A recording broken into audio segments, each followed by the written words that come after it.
Yeah, it's been a whirlwind. I'll tell you. Usually after the conference championship game, which Oregon has played in the last couple of years, there's a little bit of a down period before signing day. I didn't get a chance to have much of a down period this year. Mark Cristobal left about a week ago, more than that, 10 days ago. And Dan Lanning replaced him on Monday of this week. And so it's been a whirlwind learning about Dan, learning about what he brings to the program.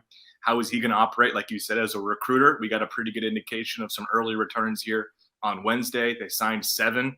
I'm sure we'll talk about that more. I actually thought it was pretty impressive that they were able to put 7 names on paper like that, considering he had a couple of days to do it with no support staff and had never met a lot of these recruits in person before. So a lot going on for Oregon football. I think we're getting some answers finally now, though. Before we move on to the 22 class, Lanning comes in from Georgia, defensive coordinator, so people can obviously make that connection. Okay, number 1 defense in the country. He's the D coordinator. That's impressive. Other than that, people typically look at a head coach's record where he's coming from. He doesn't have that. So where do you think the selling points were in addition to the number 1 ranked defense currently that set up Dan Lanning for a top 15 job in the country? What you just said at the end there, that's a big part, right? What he's done on the field is huge at Georgia. And the fact that he was handed the reins to be the defensive coordinator, I think at 32 years old, at a school like Georgia with no previous defensive coordinating experience. Like, I think you kind of look at his trajectory and his arc, and he's 35. Like I've said, he has no head coaching experience, right? Like, those are obviously concerns. That's a young coach who doesn't have any head coaching experience. Oregon's a big job that wants to aspire for big things, not in a couple of years, but right now. I mean, I think when I talked about the way this program was headed under Mark Cristobal, 2022 was kind of a year people had circled as when things were going to start to click.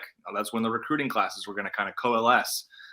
So the expectation is high right now. But Dan Lanning is somebody who has been a career, I guess, riser, right? You just kind of follow his trajectory. I think a thing that stands out from some of the research I've done and went on him and some of the conversations with other people is just how much of a grinder he is. He got his opportunity at Pittsburgh as a graduate assistant in 2011. He had previously been an elementary school teacher and a high school assistant football coach, but he drove 13 hours kind of on a whim with no guarantees he'd get the job to go settle that score. And he ended up getting the job, and his career has taken off from there. And I think you see somebody who clearly understands what hard work is, and he has put that to use. And his rise has been very impressive if you look through it. From, he wasn't not that long ago, he wasn't even a position coach. He was a graduate assistant or a recruiting coordinator, and now he's a head football coach. And I think that stands out. The recruiting part is significant.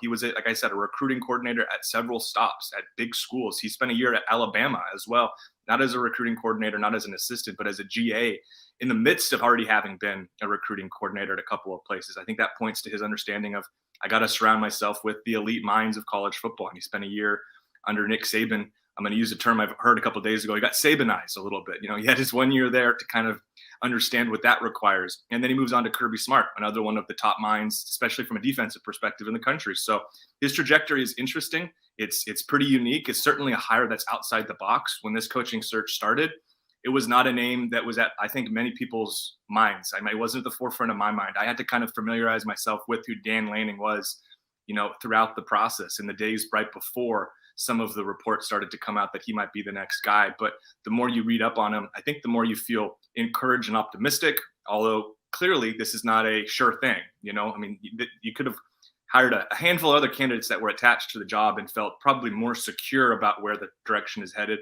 I think Dan Lanning, though, from a ceiling perspective and some of the staff decisions it looks like he's putting into place, you do sort of see some optimism for why this could really work at a high level.